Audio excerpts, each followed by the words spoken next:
The mysterious world of spies has always intrigued audiences. It's a tense, dangerous world that can unexpectedly burst into everyday life. Very well. I will tell you. You're not awake. The country isn't awake. Problem is, who can you trust? Who is a spy? What will they do next? You've no idea if those two men who just came in are fellow liberals or agents of a foreign power. That's right. Look at them. Ask questions. Are they what they seem to be? But why would they want to kidnap a sweet, harmless English nanny? Well, maybe she's not a sweet, harmless English nanny. This is Nazi Germany, kiddo. War's gonna break out in about 20 minutes. Maybe she's a sweet, harmless English spy. A spy. How exciting.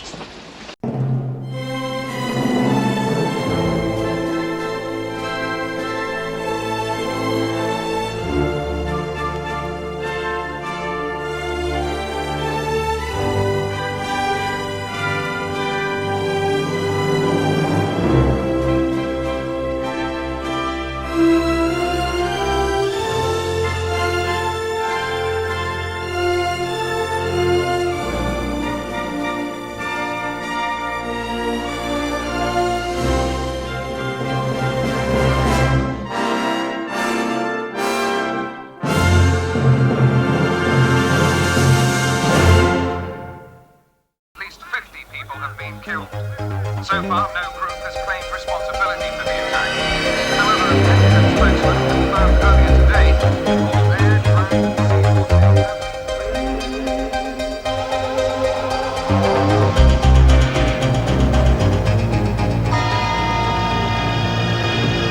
The best of British spy films thrive on throwing innocents into terrifying situations beyond their control. In the 1986 film Defense of the Realm, two young boys find themselves chased across the countryside, accidentally stumbling across a secret military base where they're in danger of losing their lives.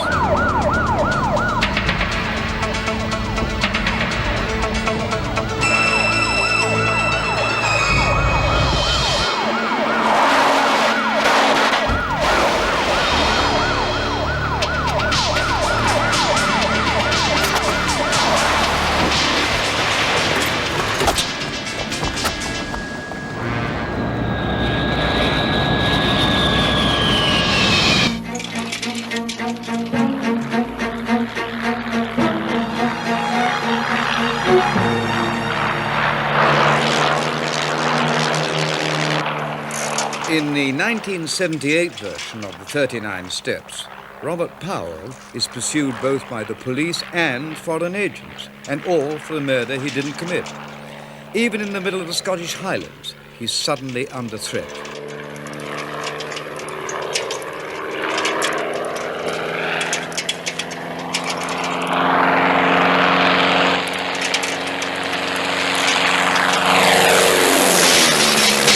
Nothing is what it seems. In Young and Innocent, the safety of a deserted mine proves appearances can be deceptive.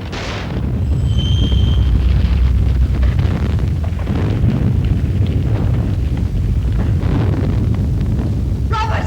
Hang on, I'm coming!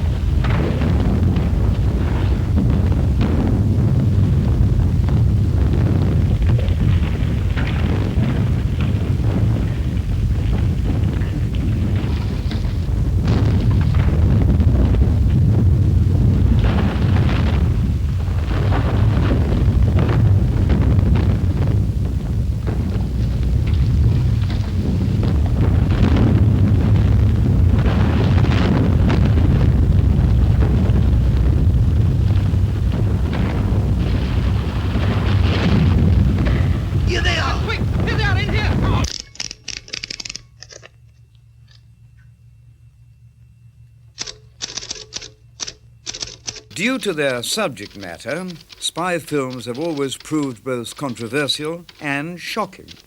High Treason pictured government officials and university professors as members of a group of cold-blooded saboteurs. It was so politically sensitive that the film was not shown for nearly a year.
fire engine and ambulance you can get to Pier 47.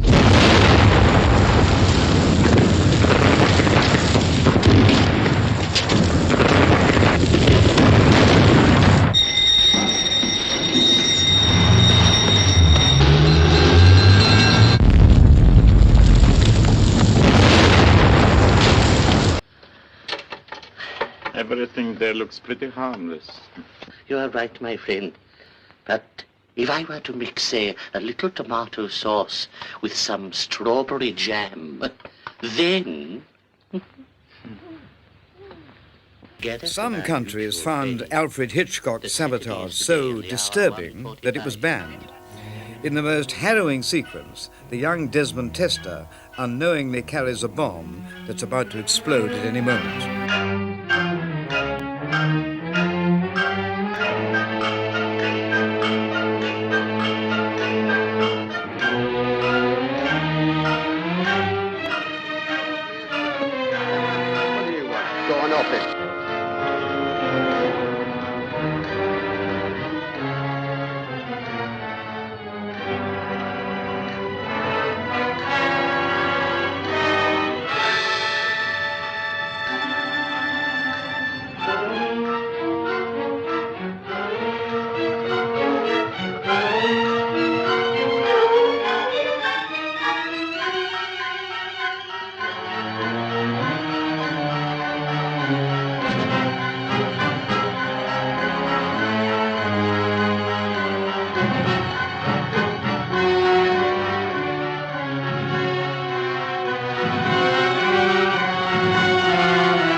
In our high-tech modern age, things have changed. The spy is much more subtle. As Defense of the Realm reminds us, we are all susceptible.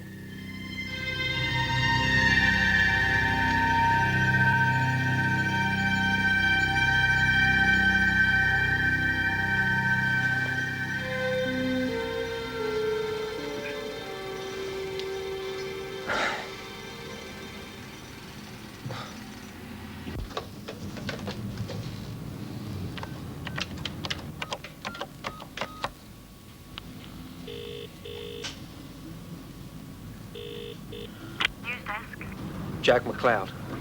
It's Nick Mullen. Oh, hang on. Where are you? I'm at home. Okay, hang on. Nick, how are you feeling? I feel fine. I'm coming in, Jack. You sure? Is that a wee bit? Yeah, I'm sure. Oh, well, suit yourself. See you later. What am I going to do now? Spies always turn out to be the most unlikeliest people. For Deborah Carr in I See a Dark Stranger, there's a double problem. Who is her contact and who is her enemy?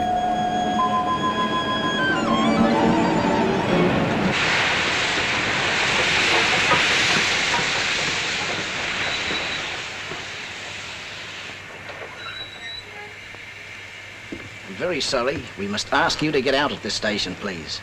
I don't think an explanation will be necessary. You know who we are. Come along, huh? Well, really, I don't know what you're talking about. Still, if you insist. My bag's on the rack there. Be careful, please. There's some eggs in it. You'll have children, won't you? They make sense. One of the best-loved film spies has always been the frail English governess, Miss Froy. As played by Dame May Whitty in The Lady Vanishes in 1935, how could Margaret Lockwood possibly guess the truth? Sorry, I can't hear.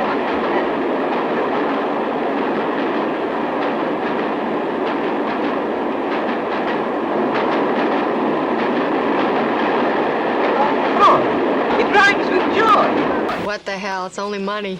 What the hell? It's only money. But as Sybil Shepherd found out in the 1978 remake, that's only half the problem. Elliot Gould doesn't believe Miss Froy even exists. There it is. What? There on the window. I don't see anything. There! Miss Froy! Froy! On the window! Miss Froy!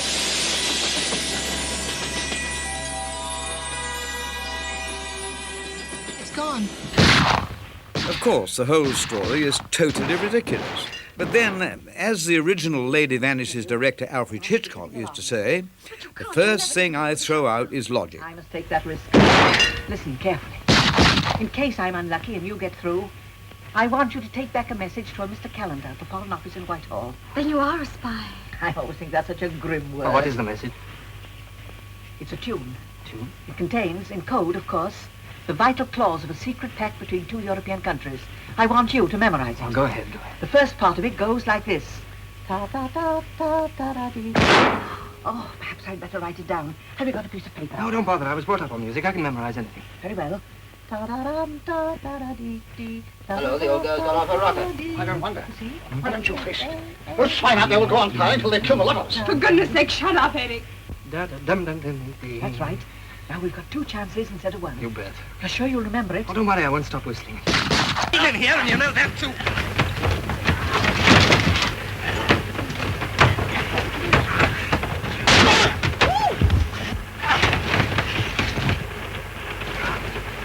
Don't stand hopping about there like a referee. Cooperate. Kick him. See if he's got a false bottom. And then I'll get him up.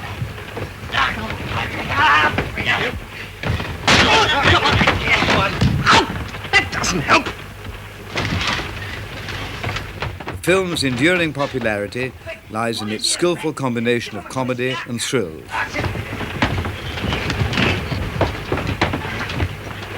right, got it. Fine teamwork. You saved it.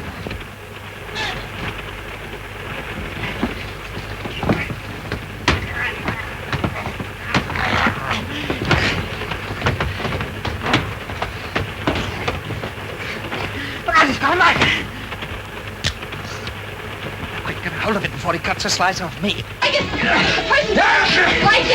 Qualities which are amply copied in the 1978 remake.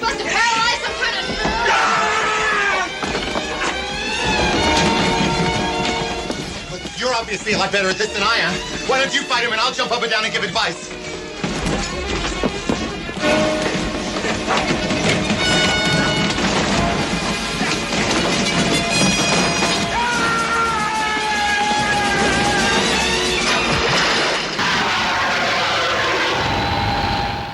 In The Net, however, the stakes are much higher. James Donald is fighting for his life and country to prevent a secret defense plane from falling into enemy hands.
The most famous spy story of them all is undoubtedly The 39 Steps. John Buchan's novel has now been filmed 3 times. In the most recent version, Robert Powell is the unfortunate Richard Hannay, caught in a net of intrigue and violence.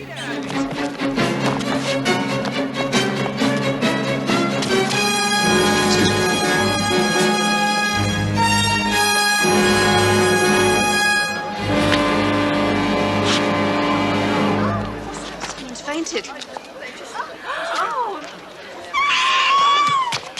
In Hitchcock's original, it was Robert Donat who also managed to get Madeleine Carroll involved.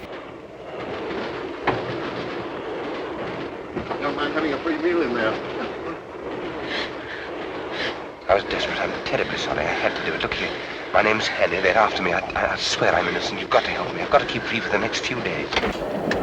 And in the 50s, there was Kenneth Moore, who finds that not even Tanya L. will trust him. If you're looking for Richard Hannay, this is the man you want. Your name, Hannay? Excuse me. Take your seat to the first dinner, please.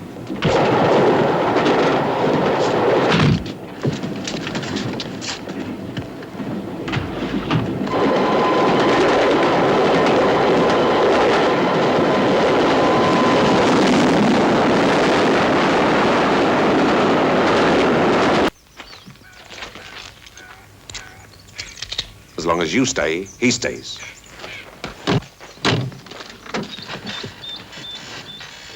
This must be fate, Fisher. Pity you're not my type. Pity you are not mine.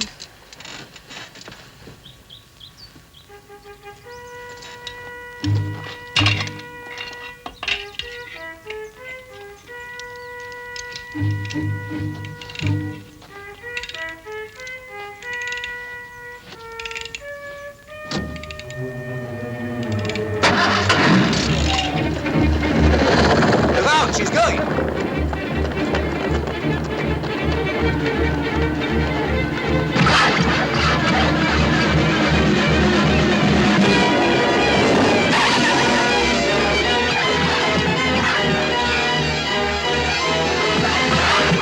Whatever the changes in setting and stars, the reason for the three films' enormous commercial success is that they all retain the same basic elements: suspense, excitement, and intrigue. Let's make ourselves as comfortable as possible. What about that skirt? Humor and a touch of romance. Don't want to be tied to a pneumonia case on top of everything else. Take it off, I don't mind. I shall keep it on, thank you. And that is that. My shoes and stockings are soaking, though I think I'll take them off. It's the first sensible thing I've heard you say. Can I be of any assistance? No, thank you. Sorry.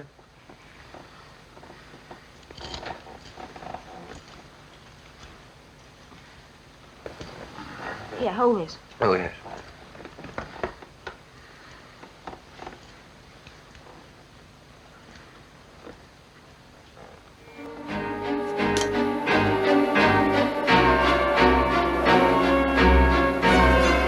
And a spectacular climax. For example, in the 1978 version, a bomb has been rigged to explode when the minute hand of Big Ben reaches 11:45.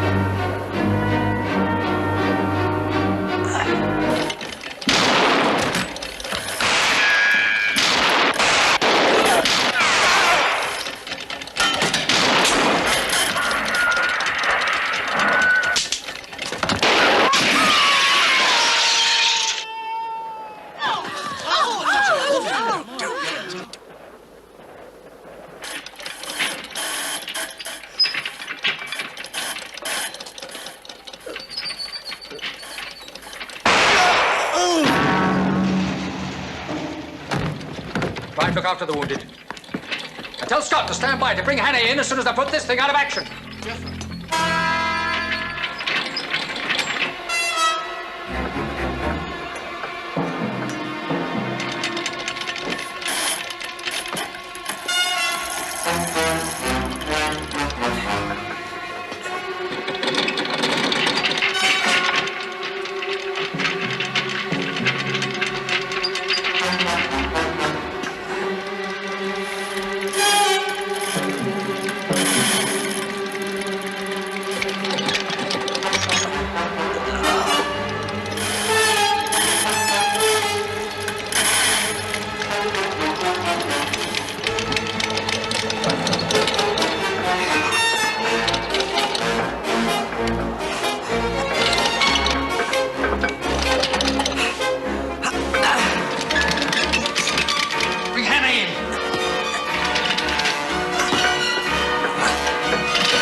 Give me a hand. Don't be bloody stupid! Ladies and gentlemen, here to answer your questions, whatever they may be, none other than Mr. Memory.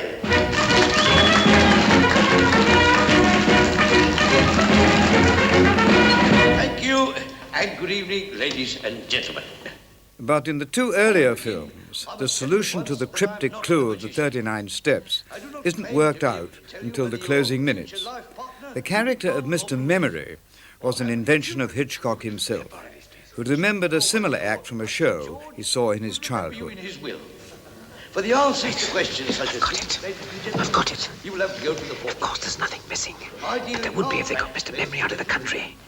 All the information they want is in his head. And the next question, please. Where are the 39 steps?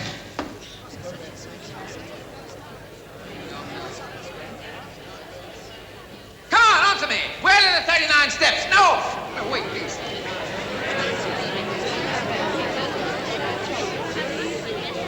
The 39 steps are on the south bank in Chandler's Reach, just below New Cut, under the headquarters of an organization known as the...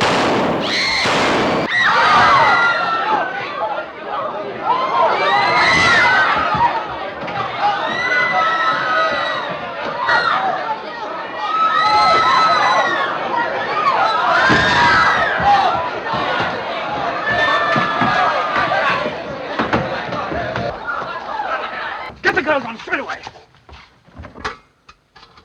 The girls into ductor right away. The first feature of the new engine is its greatly increased ratio of compression, represented by R minus 1 over R to the power of gamma, where R represents the ratio of compression and gamma. And as the agents are caught, the film provides us with a romantic, happy ending, returning everyone to the everyday world, at least for the time being. This device renders the engine completely silent. Am I right, sir? Quite right, old chap. Thank you, sir. Thank you. I'm glad it's off my mind. At last.